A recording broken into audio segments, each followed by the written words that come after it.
What is up, YouTube? Welcome to today's episode of Reefing with Ryan. This is going to be my first saltwater aquarium video. This here is my first ever reef tank. It's a Tideline, Planet Aquariums Tideline 31-gallon lagoon. Yeah, I really love it. It's a really sweet setup. It's an all-in-one. So yeah, let's dive right into it. We'll start off with livestock. I'm going to try to kind of speed through this so I can spend more time on the equipment and the general care and my general process that goes into maintaining this tank so far. It is fairly new. It's about 3 months old. But up front here I have a group of Bangai Cardinals. I got 3 of them. I have a really sweet Midas Blenny, one of the best Blennies in the hobby in my opinion. And then I have a pair of Orange Storm Clownfish and a 6-line wrasse. That's probably going to be it as far as fish go with this tank. As far as my corals, I've got some polyps, some daisy polyps, some firework clove polyps, and I have 2 hammer corals right up here. I've got my Zoa garden that I'm working on. We'll get to it in a minute, but this guy has been closing and opening a lot more than I feel comfortable with. So I think it might have to do with something with my parameters that I'm going to cover. Like I said, I am a beginner to this hobby, so please feel free to comment and give me your opinion on that. I have a really sweet frog spawn up front here, and then I've got some nice GSPs in the back, if we can focus. GSPs back here. I really want the GSPs to grow on that back wall to really get some nice contrast and movement. Yeah, so far I'm very satisfied with this tank. We'll dive right into the equipment. I have 2 Hygger wave makers. I've got one on the back, which is a much smaller one. That's on a constant flow through the back rocks.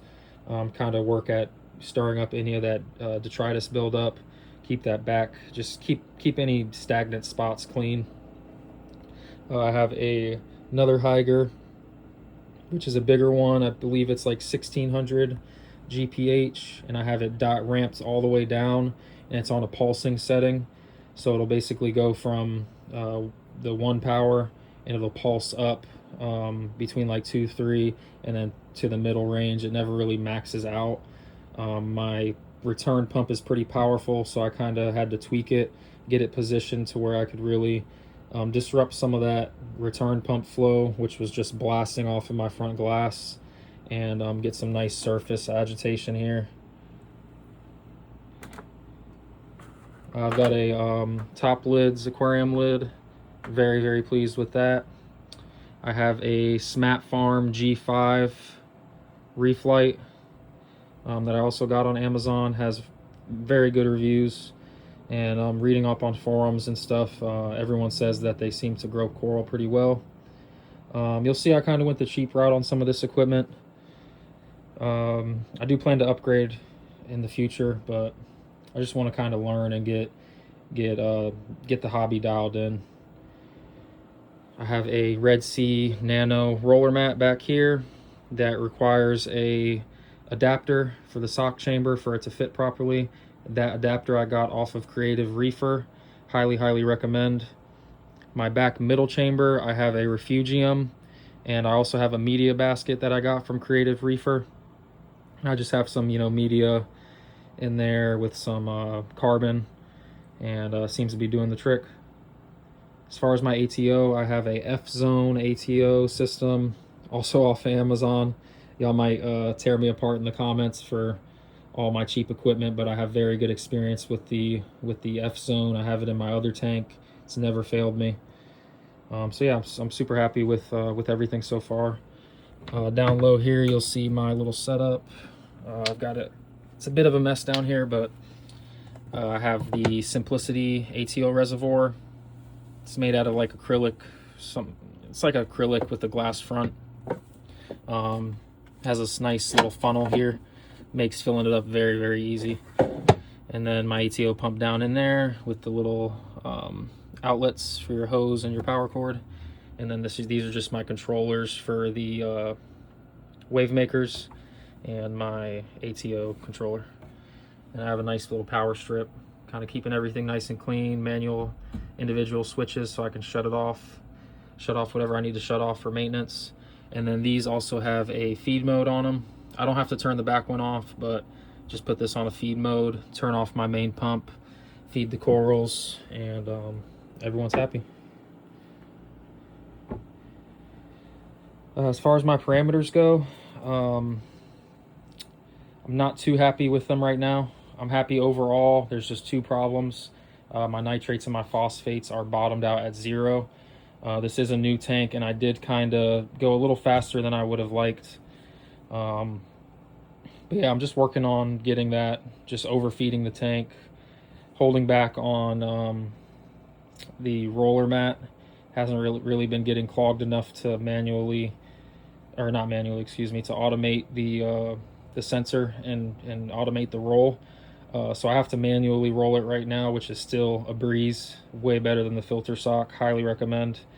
But yeah, just doing little things to kind of naturally get my nitrates and phosphates up, as well as spot feeding all my coral. But so far everyone seems to be happy. I'm really liking the layout. Working on getting the garden set. I would like to have a nice zoa garden here, have my polyps up front here, spaced out a little bit, but polyps up front, and then have this little section here be my hammer garden into the frog spawn. And then I'd like to get some torches up here, maybe down the road get some SPS up here because there's a lot of flow up there, but yeah, we'll get there someday.